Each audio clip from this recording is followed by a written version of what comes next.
nilikuwa natamani angalau siku moja mimi nishike karatasi kufundisha watu. Hiyo hamu ilikuwa ni hamu ninayo. Basi katika na katuko ulikuwa na walimu wengi. Sisi pale kuna mwalimu mmoja anaitwa Sebastian Deketela, kina Ndunguru, walikuwa walimu wengi pale hapa Msimbazi. Lakini walau nikajikita kwa mzee marehemu, mzee Siote. Mzee Siote. Mzee Siote alikuwa hapa? Ndio. Alikuwa hapa Msimbazi kumbe? Hapa Msimbazi. Lakini wakati huo unakuja Msimbazi unarudi Kigogo. Kigogo sasa hapo parokia yake ni. Okay.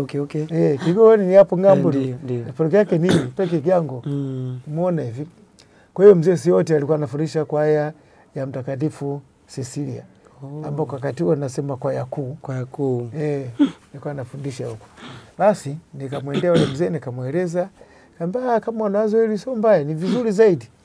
Kwa hiyo mwalimu wangu wa kwanza alikuwa kuniingiza kwenye kunitamanisha kujua muziki, alikuwa ni mzee Siote. Kwa ndio yeye ndio alianza kunipa hiyo kweli nini ABCD. Hamu ile. Kwa ndio naye akani siku za wiki na kwenda pale wapi Kariakoo, kwenye kiwanja Kariakoo, saa 4 ile namkuta pale. Basi mpaka saa 7 darasa inamalizika menarudi. Hiyo ilikuwa ni mwaka gani?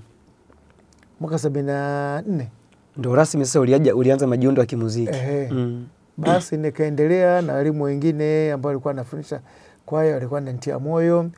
Na sister moja naye baadaye akajiunga na kwaya B.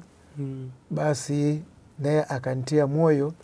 Sasa mwaka 75 kidogo kulikuwa na shida ya walimu.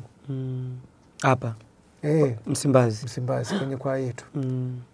Sasa wakati huo tumeshapata kitabu cha muziki wa Nitapambata cha Kayeta, lakini sasa hakuna mwalimu wa kufundisha.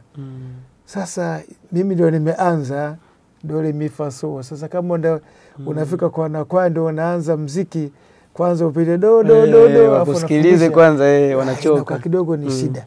Sasa basi kile kitabu kipo. Kwa hiyo ikaa na kazi, nikitoka kazini na kwenda kwa sister ambaye mnajifunza naye muziki. Yeye alikuwa mwanamuziki tayari anapiga kinanda. Okay. Kwa hiyo nakwenda kwake. Kwa hiyo nyimbo za Jumapili ni hizi hapa. Kwa hiyo naanza kuzipitia, sisi ananisikiliza. Basi Jumatatu nakuja kuzifundisha. Na Jumapili kaza tukitoka misa ya 3 ile, akitoka mzee Siote akimaliza misa ya 3 ile saa 6:30 saa 7 na mkamata tena. Bwana na nyimbo hizo pale nifundishe kesho. Basi mjifunzaje, naanza kuimba sema hapa kidogo afadhali. Sasa kulikuwa na mavunjo yale kwenye muziki mle kidogo ni shida. Lakini baadaye niliendelea mpaka baadaye na mimi nikaanza kuimba, kufundisha vizuri na kutunga. Mapokeo ya wale wanakwaya ambao ulikuwa ukiwafundisha, ambao ni kwaya yako, yalikuwaje ukizingatia wewe ulikuwa ni miongoni mwao na ulikuwa hujui muziki? Lakini baadaye ukiwa bado miongoni mwao ukajua muziki na ukaanza kuwafundisha. Maana yake unasema nabii akubariki kwao. Kwako ilikuwaje? Kwa kweli kwangu nilikubalika. Kwa sababu wao ndio walinitia moyo zaidi. Kwa sababu na shida aliona kwamba hatuna mwalimu. Sasa akiona wanasema kwenye vipofu kama kuna mwenye makengeza, basi mwenye makengeza anaona. Ni kweli. Kulikuwa mwenye kipofu. Kwa mimi nilifanya kama mmoja wa makengeza wao. Ikawa nakwenda pale, kwa hiyo walinitia moyo.